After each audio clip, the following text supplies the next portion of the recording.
Hello? Hello? Hello? Hi, Gaye? Hi. Hi. It's Pete from Suburban Rebels. Yeah, well done. It's finally working. I know. Finally got through. How you doing today? Okay. Great. Well, this is another episode of Suburban Rebels broadcast with Gaye Black of the Adverts. Well, first off, how did you start playing bass and getting into punk? I started playing bass when I was living at home still in Devon for something to do, and the punk movement was just starting, and it just kind of evolved like that. I sort of came across it, really liked it, and everything happened together, really. Great. And yeah, I know you liked the Stooges and MC5, right? In art school. Yeah. And how did you feel that you were a sex symbol, even though you didn't want to at the time? No, it just annoyed me. Yeah. Well, you did some modeling, didn't you, back then? No. Oh, okay. Well, where did you come up with your look at the time, since it was very dark? Well, I didn't really. I mean, it's just kind of what I looked like. I guess it just got a bit more accentuated, but I didn't consciously really do anything. I was wore like jeans and black T-shirts and things generally, and makeup just got a bit darker without me really noticing. Right. Were you doing that look before Joan Jett, even? Well, yeah. I mean, I didn't before I knew her. Yeah. Yeah, you were probably the first, huh? I think it was just a coincidence, and like we neither of us copied the other. That's great. Similar. Yeah. And did a lot of girls, I assume, followed your fashion, right, in England back then? Yeah, I mean the typical punk fashion wasn't quite. I was more sort of. I didn't really change my clothes, but I had a pair of those vinyl trousers and that. But otherwise, I just kind of dressed pretty much like I always did. And people were wearing things like ripped up tights and shirts and things, but I didn't quite look the same as them. Right. Yeah. And I guess your eyeshadow was, you said, got darker, right? Or it looked darker, and I guess maybe that inspired a lot of the goth movement to come, I'm assuming. Yeah, it could have been, yeah. Yeah, I didn't. I suppose I got the darkest colour you could get, and then a darker one got available. I must have just gone on to that. Yeah. And you started playing bass, correct? Like, how did you pick up a bass? Well, I wanted to play because whenever I went to a live gig, the bass was the thing I liked best. So I got a second-hand one, really cheap, SD copy, and just sort of used to play it myself. And my partner at the time, who was a songwriter, he started, showing me his songs and things, and this kind of without really being conscious of it, all the adverts evolved. Oh, great. And there was a lot of music papers around at the time, or no? Yeah, there were the main ones that everyone read every week. New Musical Express or Enemy, Melody Maker, Sounds really, and then there was Record Mirror, a couple of other ones possibly, and then all the fanzines started as well, of course. Right. That's great. Was it challenging being the only girl in the Adverts?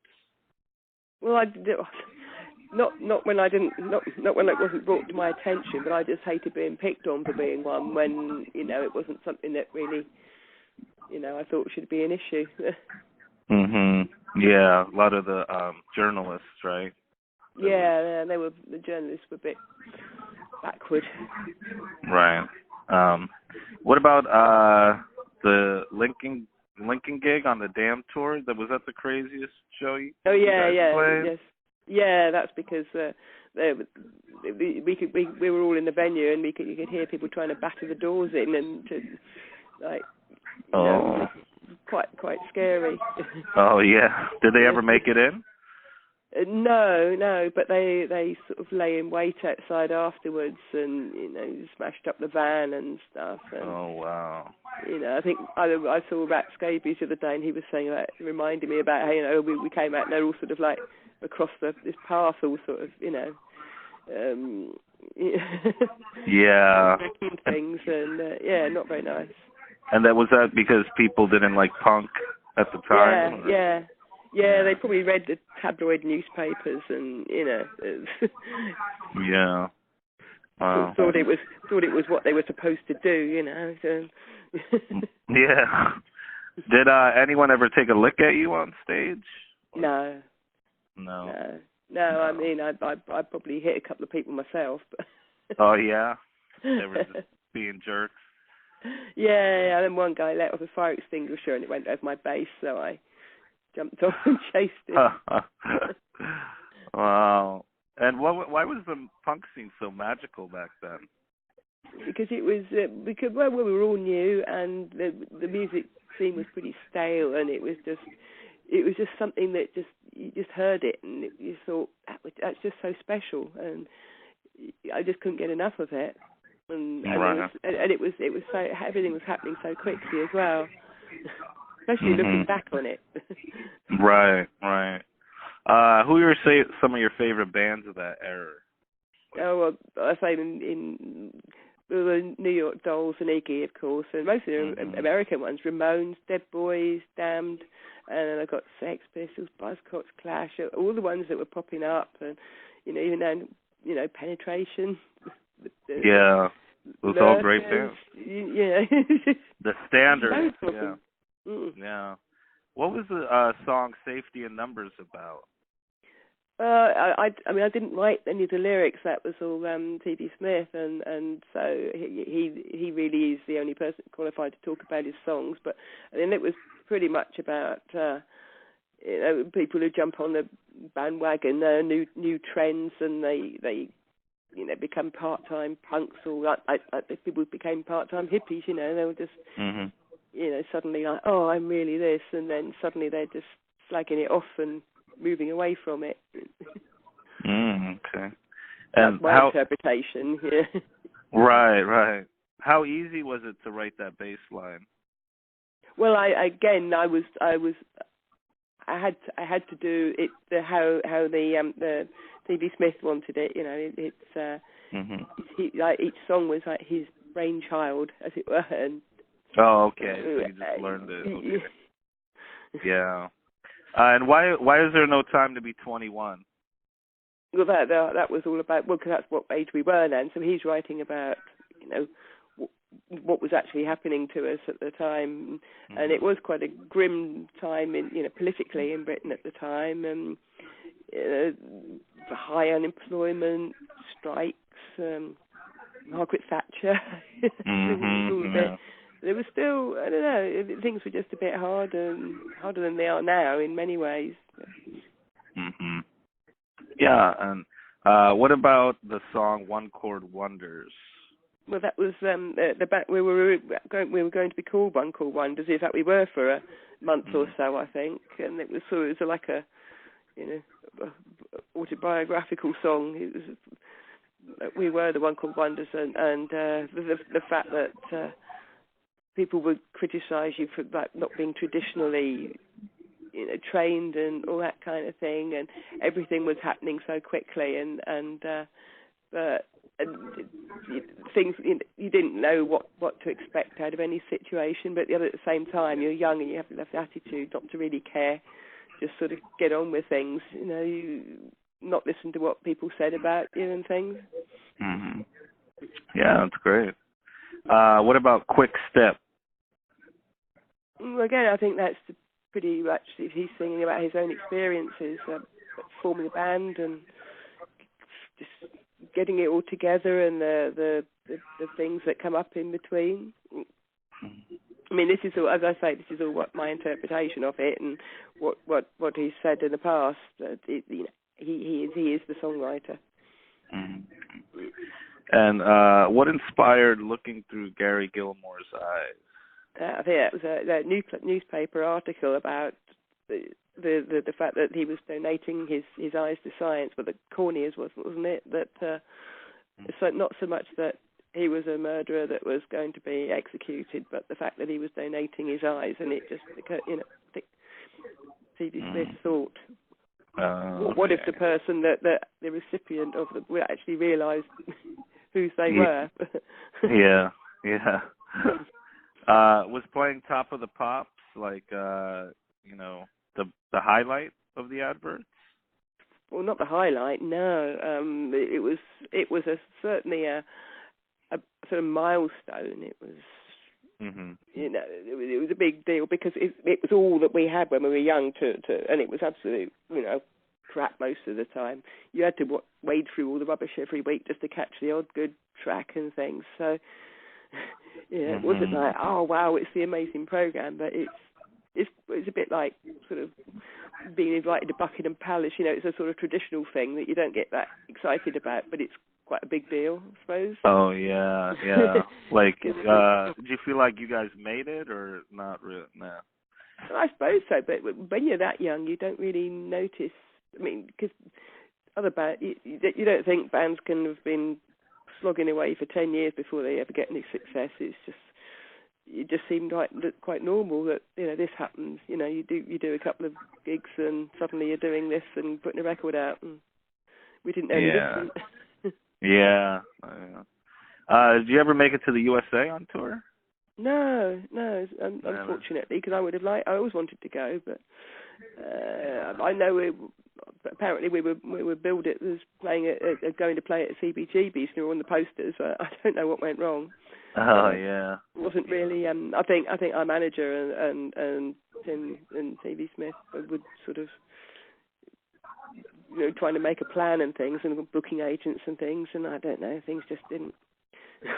Yeah. Didn't seem to pan out. Did you ever tour anywhere else? Like Germany. Yeah, and we also played in. Well, we did the British Isles. We did. I forgot the name of the island. Ireland and Scotland and. Let me see, Belgium, Amsterdam a couple of times. And how were those shows? Any different? Oh, they were good fun. I remember. I was just reminiscing the Slaughter and the Dogs the other day because I remember we were staying in the same hotel as them. If they're called hotels, they're like very tall terraced houses in Amsterdam. Oh. And bumped into Slaughter and the Dogs on the stairs. It was funny when you go abroad for you haven't really been abroad before. The first person we saw there was Captain Sensible. Oh, right, yeah. What are you doing here? Right. Yeah, I interviewed the captain. He's a good guy, too. Yeah.